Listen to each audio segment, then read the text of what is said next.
Bismillahirrahmanirrahim. Assalamualaikum warahmatullahi wabarakatuh.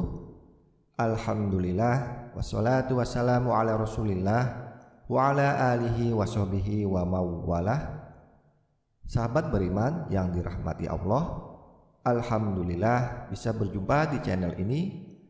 Semoga Allah subhanahu wa ta'ala berikan kita semua kesehatan, rezeki yang berkah, diampuni dosa-dosanya, dipanjangkan umurnya, hidup dalam kemuliaan, dan akhir hidup husnul khotimah. Amin ya rabbal alamin. Pada kesempatan ini ingin berbagi ilmu yang perlu diketahui, yaitu sholat yang dibenci Allah dan Rasulullah. Sholat adalah salah satu rukun Islam yang wajib dikerjakan meskipun berada pada kondisi yang tidak memungkinkan. Sholat adalah hal yang wajib dikerjakan meskipun tidak bisa berdiri, maka dibolehkan untuk duduk, bahkan bisa dikerjakan dengan berbaring bila sedang sakit. Karena itu sangatlah tidak logis apabila seseorang mengaku beriman kepada Allah namun meninggalkan ibadah wajib yang berfungsi sebagai tiang agama. Dalam ajaran Islam, sholat bukan lagi ibadah yang perlu dipertanyakan tentang status hukumnya. Di berbagai dalil Al-Quran maupun hadis, Allah subhanahu wa ta'ala serta Rasulullah sallallahu alaihi wasallam telah menetapkan dengan jelas hukum sholat adalah wajib. Dari Mu'adz bin Jabal, Nabi sallallahu alaihi wasallam bersabda yang artinya, inti segala perkara adalah Islam dan tiangnya yang merupakan sholat. Hadis riwayat Tirmidzi dan Ibnu Majah. Meskipun sholat merupakan tiang agama, namun bagi segelintir muslim saat ini, kedudukan tersebut kerap kali dianggap enteng. Alhasil, sholat yang seharusnya mampu mendatangkan pujian dari Allah justru berubah menjadi ibadah yang sangat dibenci Allah dan Rasul-Nya.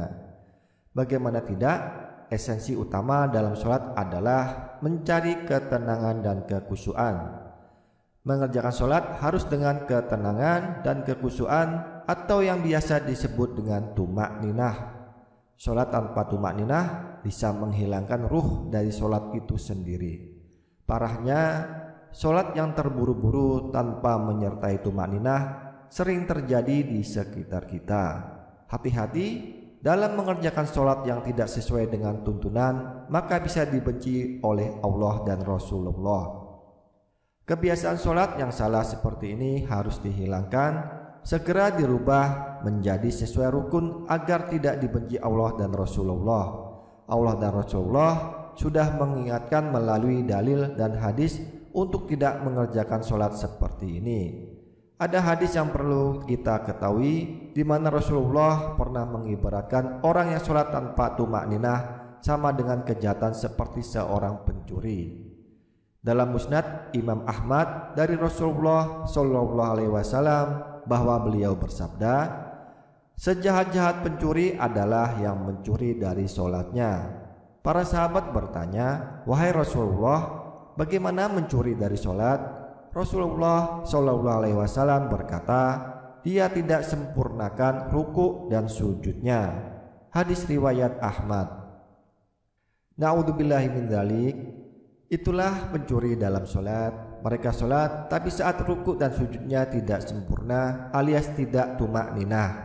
Kondisi yang dijelaskan dari hadis ini ternyata berangkat dari pengalaman Rasulullah bersama para sahabat. Hari itu setelah Rasul selesai sholat berjamaah, tiba-tiba seorang laki-laki masuk ke dalam masjid dan langsung mengerjakan sholat sendirian. Anehnya, ketika sholat, laki-laki itu melakukan gerakan ruku dan sujud tanpa disertai jeda.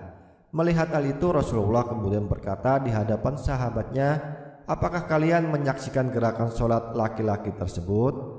Barang siapa yang semasa hidup melakukan sholat seperti itu, maka dia meninggal tidak dalam keadaan Islam. Tak berhenti sampai di situ, di hadapan para sahabatnya Rasul juga mengatakan, model ibadah seperti itu ibarat seperti burung gagak yang sedang mematuk darah. Sahabat Nabi Shallallahu Alaihi Wasallam yang bernama Hudzaifah menganggap orang tersebut sama saja belum melaksanakan sholat. Zaid bin Wahab berkata, Hudzaifah melihat seseorang sholat namun tidak menyempurnakan ruku dan sujudnya. Maka dia berkata, kamu belum sholat. Seandainya kamu meninggal dunia, maka kamu meninggal dalam keadaan di luar fitrah agama yang Allah telah menciptakan Muhammad Sallallahu Alaihi Wasallam berada di atasnya. Hadis riwayat Al-Bukhari. Memang tidak ada yang bisa menyangkal tentang perkara diterima atau tidaknya suatu amalan hanyalah ketentuan Allah Subhanahu wa taala.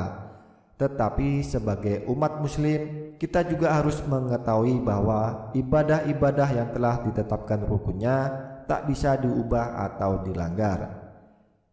Itulah pembahasan sholat yang dibenci Allah dan Rasulullah. Kita harus lebih berhati-hati memperhatikan rukunnya. Semoga kita senantiasa memperbaiki sholat kita agar tujuan sholat yang tertuang dalam Al-Quran surah Al-Ankabut ayat 45 benar-benar dapat terwujud, yaitu sesungguhnya sholat itu mencegah dari perbuatan keji dan mungkar. Terima kasih, itu saja yang bisa disampaikan. Semoga bisa bermanfaat. Kurang dan lebihnya mohon dimaafkan. Wabillahi taufik wal hidayah. Wassalamualaikum warahmatullahi wabarakatuh.